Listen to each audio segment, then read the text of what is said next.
Basement Bookers Podcast.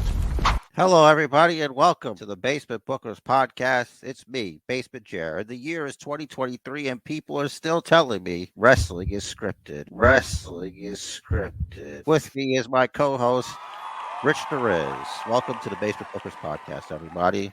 Still the champ.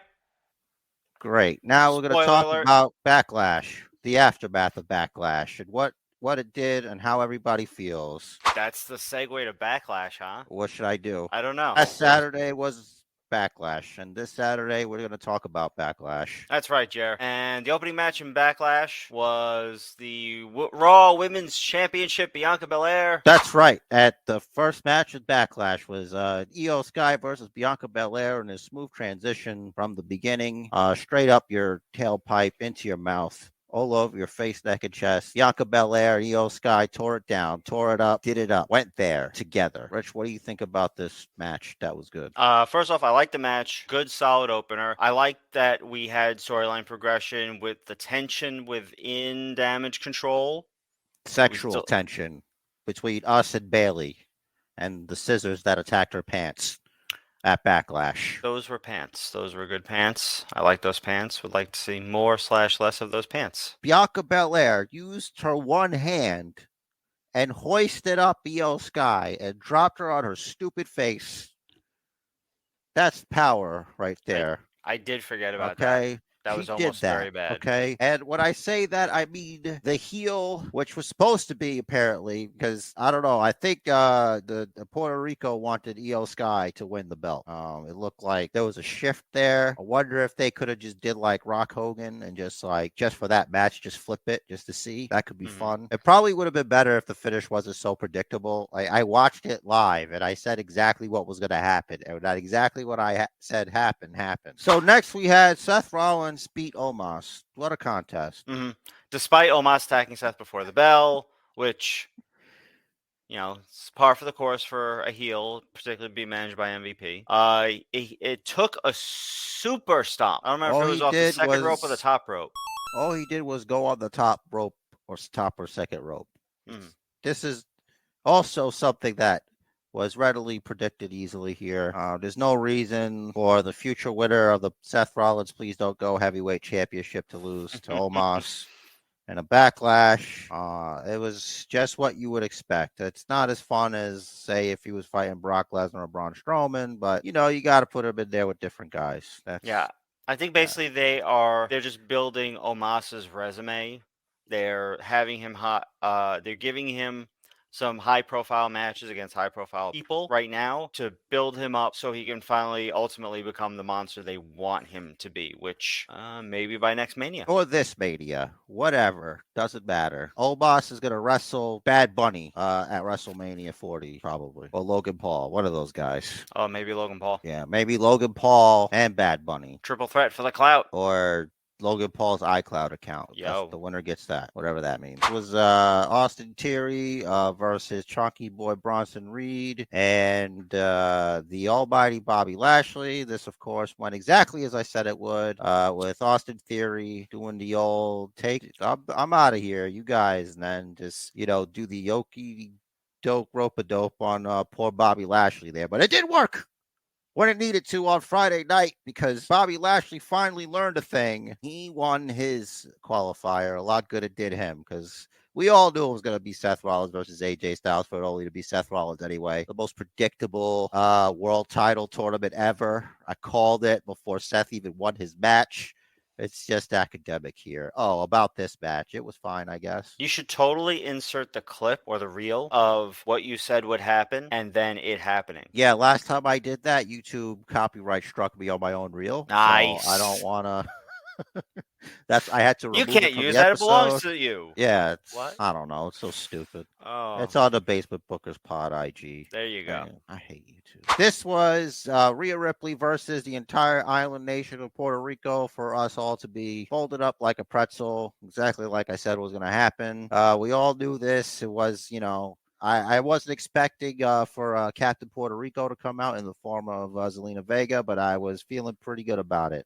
There was never a doubt in my mind that it wouldn't end the way it did. So look, I get it. We're all impressed with the chancla. Listen, maybe I'm somebody who's traumatized, but I didn't need that. All right. I didn't need that. Okay. It's not some trope. It's not something you just make fun of. It doesn't bring back good memories. Okay. So I would appreciate if you stop that shit. Okay. I waited till 13 minutes to drop that one because then it's fine. Anyway, I thought the chancla spot was funny. you would Having do not that. You would. right, right. You would. Having being threatened with a chancla, but never actually chased with or. I think I was hit by a chancla once. They hurt. What They you give do a as good. an adult is different than being a child, Rich. There is. You No, should I have. was. I was a young adult at the time. I was 25, right? Okay. And then what happened? Irregardless, Oh, so you were 25. it was a good match for what it was. It had that little bit of comedy / nostalgia moment, and then we had the match. Zelina Vega had a good showing, but there was never a doubt, as you mentioned, that Rhea Ripley was going to literally fold an entire island in half. This abomination of a tag team match. This was done intentionally to harm the reputation of the Basement Bookers podcast. Okay, specifically because we have a champion that is not a real champion. Okay, I want to state that for the record. Okay, this is all a conspiracy against me from the highest forms of power. I have it on good authority that the outcome of this match was changed because I was picking up way too much momentum. Way too much momentum. Okay, so Rich DeRiz stooged to the office so he could stay champion. I have never, ever cheated or used my influence to retain this championship. I've always fought hard. I've always gone out there and I make the difficult guesses. I just don't go out there agreeing with everything until it's convenient for me. That's what Rich DeRiz does.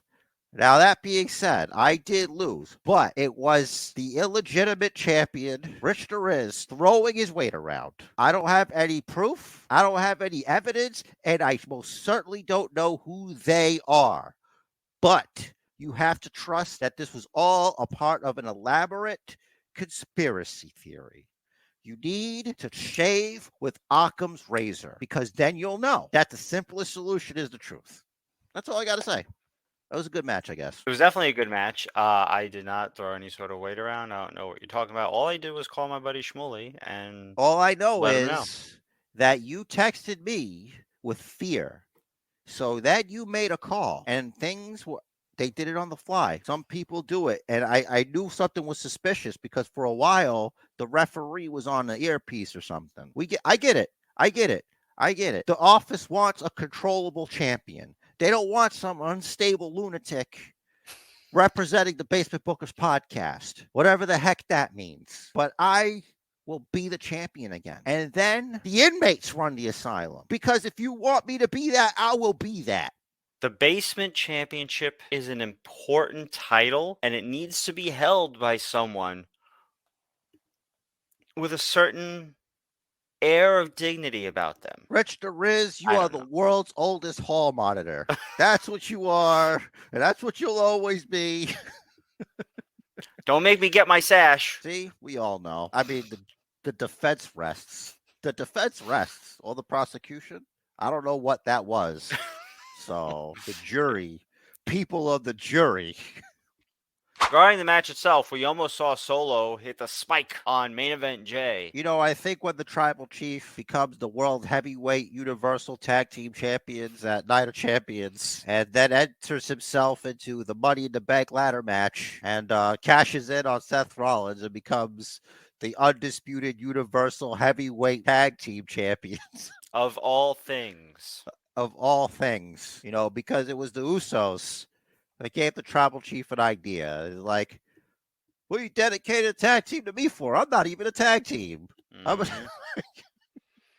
I'm going to dedicate this match to the world's greatest tag team ever. And I was watching it with my wife, and I'm like, yeah, Alpha and Sika. And he's like, Alpha and Sika, the Wild It's like, oh my god. Not their daddy, his daddy. There's only one thing that should happen at Night of Champions, and it might not happen, but it should. Roman Reigns should take his first pinfall loss, and it's going to be in a tag team match, so it doesn't matter. And Sami Zayn should pin him, and that'll close that out. But then it's like, even if he's all Raw, I don't think the Tribal Chief would leave that shit alone. So either way, I would love that. But I mean, unless they're going to give them the belts, Solo's probably going to have to let down the Chief or something. But I just don't see this. They could always do some sort of skewed ending. They'll have Solo Sikoa carry all 4 tag titles. And then Roman will just have his, and he'll just have all the gold. And then Roman Reigns is gonna challenge Rhea Ripley at Survivor Series. He'll challenge Bianca Belair and Rhea Ripley in a winner takes all match, and he just stacks them up and just pins them. Or like maybe like he's so strong he could, like, you know how like Roman's spot is, like he would do like the one arm like power bomb you type of deal, but like he'll get both of them, like one on each arm, and just drop them and then just pin both of them just straight up, and then just have all the championships. And then he's got to wrestle against Austin Theory and the Ring General. Gunta. Then he'll beat them too. And then just have all the belts. And then just melt it all down into one giant super championship.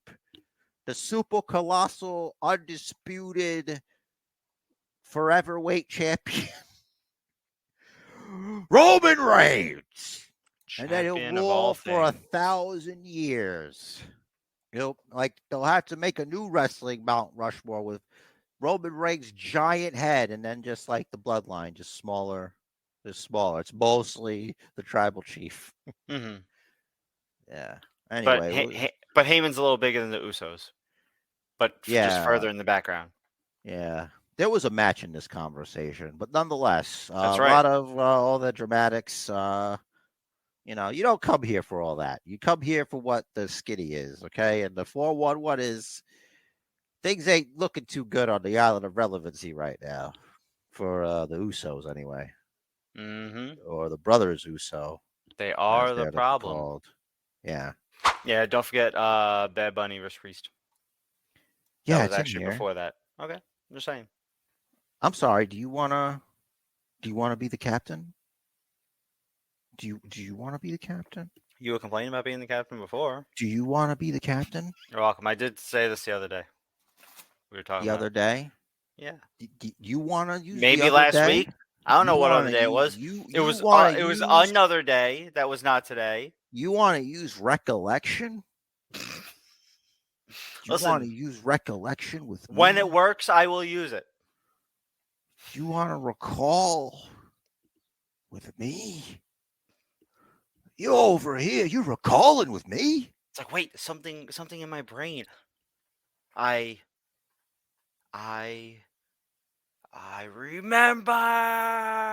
That's my occasional superpower usage, and that's it for the week. Man, what an empty sack here. Anyway, let's do this here. This was for mi gente. This is about friends making money with friends. This is about the biggest match in the history of Puerto Rico. Everyone was there, from Savio Vega to Carlito to the ghost of Eddie Guerrero, who's from Mexico, but whatever. LWO. The LWO was representing. It was the LWO red, white, and blue.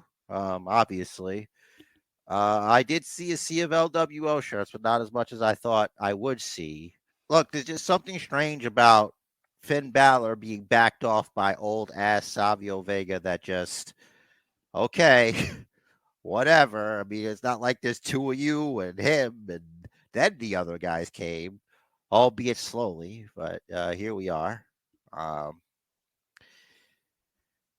yeah, it was cool. It was good. Your regular hardcore match.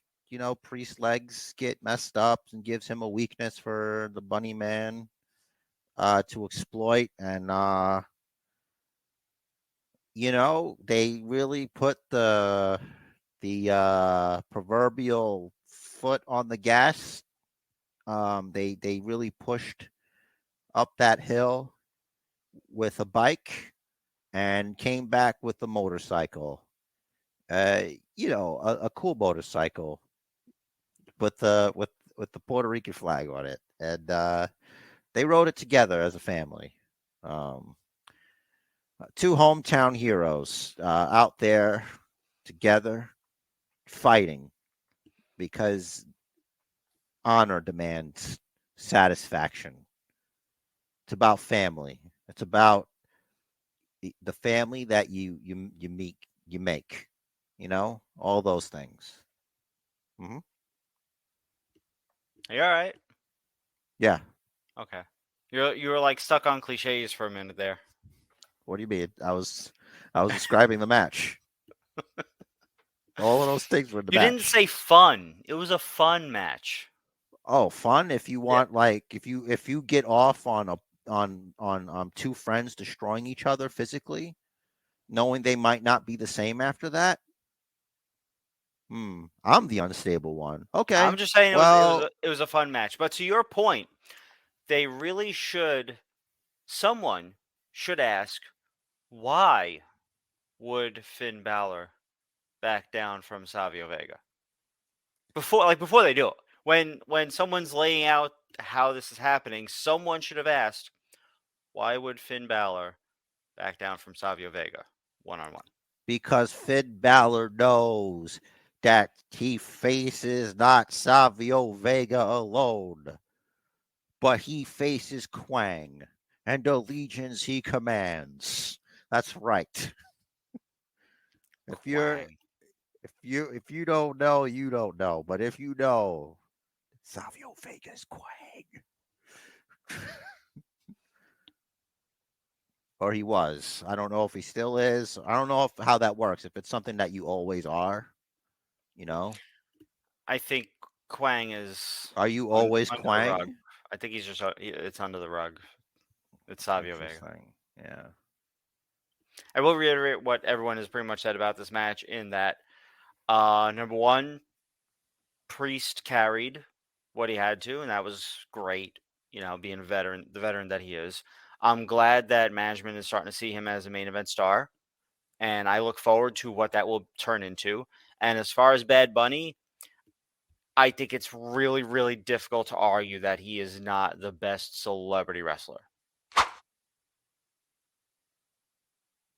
Logan Paul is up there, but I feel like Bad Bunny is doing a little more. We'll see. I don't agree.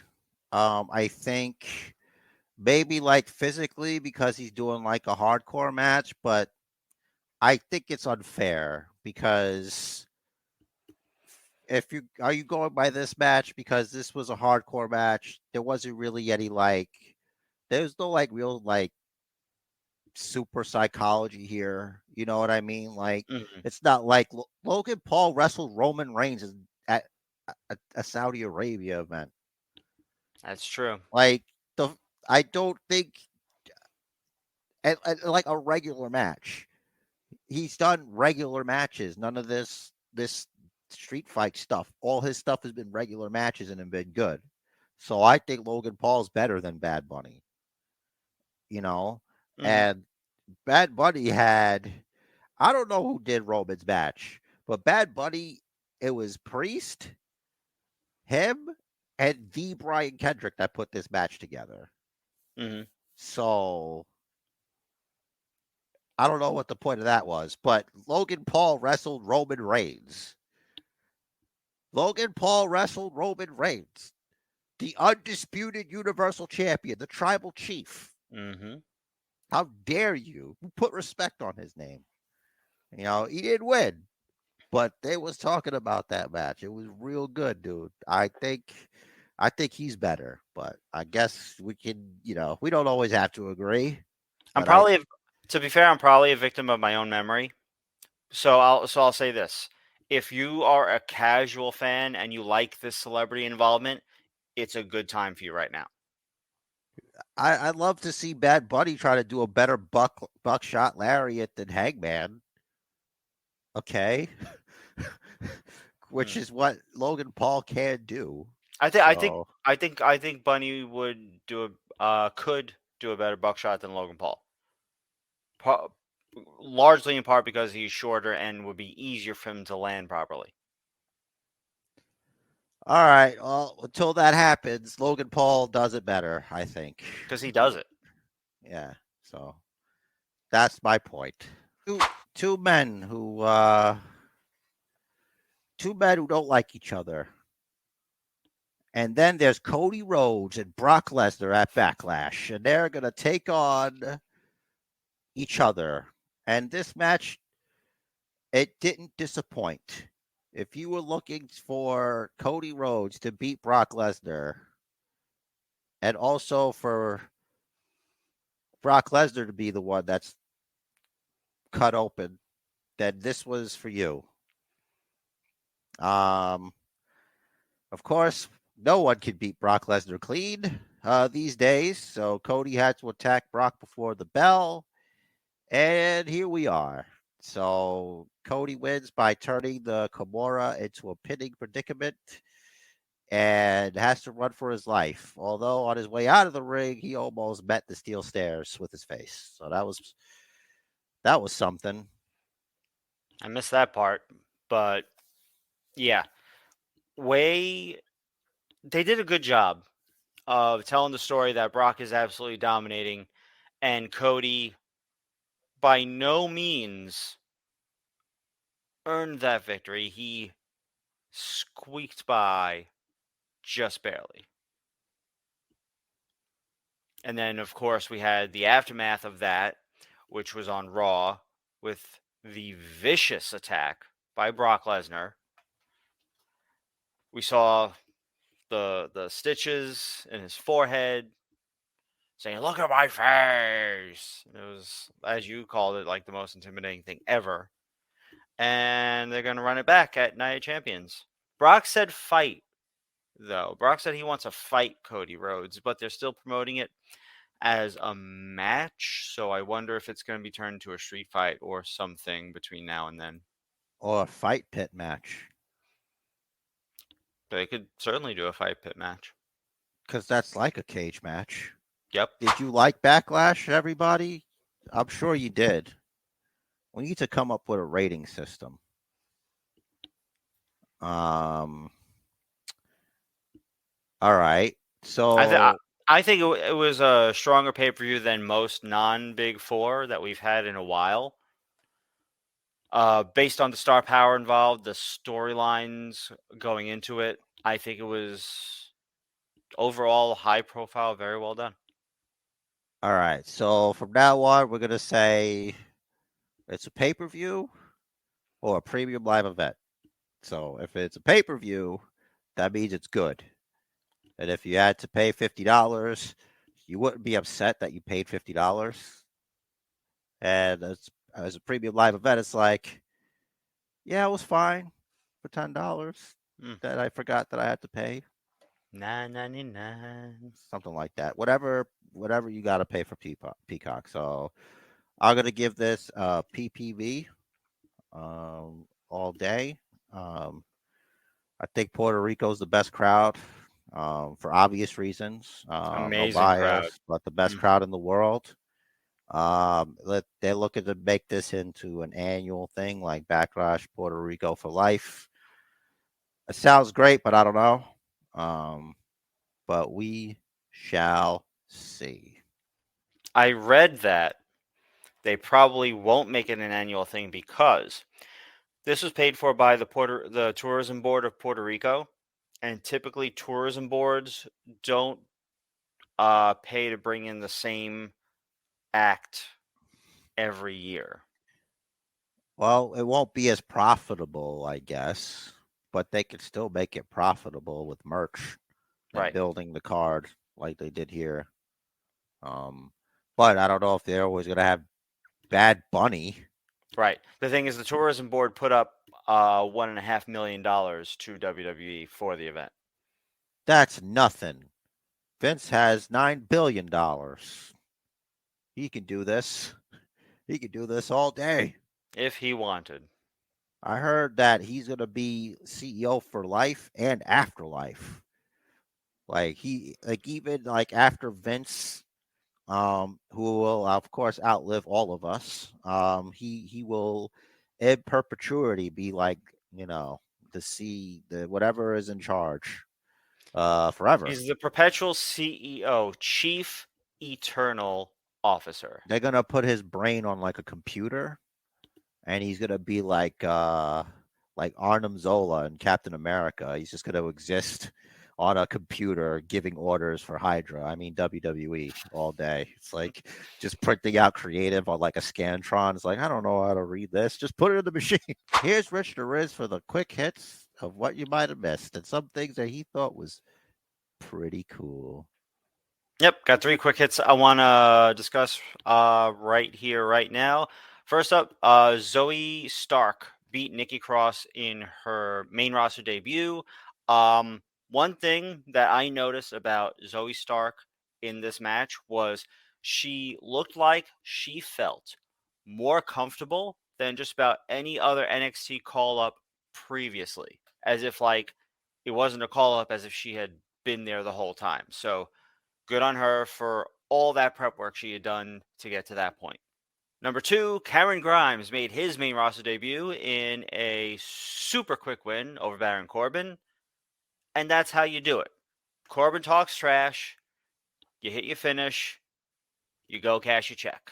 And last but not least, one quick headline right here. Robert Roode, who has been off of TV for quite a while now, he revealed on Instagram that he had C4 and C5 neck fusion surgery yesterday, so on Friday, complementing the C5 C6 fusion surgery he underwent in November. Get well soon, Robert Roode. All right, great. Now, take your shirt off. And then Why? uh for the people. They want that? No, they don't want that. Oh, okay. All right. I guess I just wanted to see what it was like to be a disembodied voice talking to somebody like a producer. All right, I great. go like this if it makes you feel better. I am being told. Hold on a moment. I need instructions from my producer. We're not doing that. They don't expect Jerry to ever hold the basement championship again. Well, it just so happens that I don't care about the rules. Screw the rules. Play the game. Exactly. I'm like Triple H without anything else. All right. So, that was great. So, thank you everybody for coming here, visiting us here at the Basement Bookers podcast, checking out the aftermath of what was a backlash to end all backlashes recently this year. So, looking forward to a lot of things. Looking forward to Asuka being bad? Question mark. And sometimes it's okay to overreact when you get sprayed in the eyes. I think Asuka put like Tabasco sauce in it or something, make it extra spicy. It's bad for your eyes. You get spice in your eyes. You're Got gonna some have to habanero from Puerto Rico.